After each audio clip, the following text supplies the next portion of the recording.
Donald Trump's campaign chairman has been indicted on 12 charges including conspiracy against the U.S. and money laundering as part of a probe into alleged Russian influence on the 2016 presidential election. Paul Manafort, who headed up the president's election campaign, and his former business associate Rick Gates, who faces the same charges, were told to surrender to federal authorities as part of the investigation. Manafort was seen arriving at an FBI office in Washington with his lawyer early this morning. According to the BBC's Laura Bicker, the indictment or charge sheet has no mention of either men's work for Trump.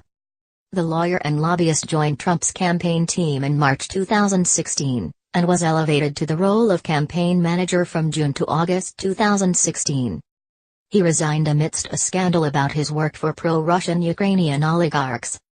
It was reported he had received more than $12 million, and £9 million, in undisclosed payments from Viktor F. Yanukovych, the former Ukrainian president and a pro-Russia politician.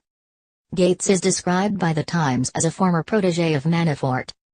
In the summer, FBI agents raided Manafort's home and prosecutors warned him that they planned to indict him. That warning raised speculation that Mr. Manafort might try to cut a deal to avoid prosecution, according to the New York Times. The Russia investigation has cast a shadow over U.S. President Donald Trump's 9-month-old presidency and widened the partisan rift between Republicans and Democrats. The indictments by a federal grand jury marks the start of a new phase in the special counsel's investigation into Russian attempts to interfere in the 2016 presidential election. Special counsel Robert Mueller has interviewed some of the president's top aides, including former White House Chief of Staff Reince Priebus and ex-White House Press Secretary Sean Spicer. President Donald Trump has repeatedly dismissed Mueller's investigation as a Russian witch hunt and a hoax cooked up by Democrats unwilling to accept the 2016 election's results.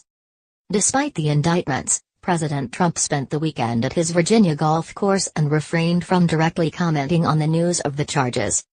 Instead, the U.S. leader sent out tweets about National Prescription Drug Take-Back Day and thanking former President Carter for recent praise.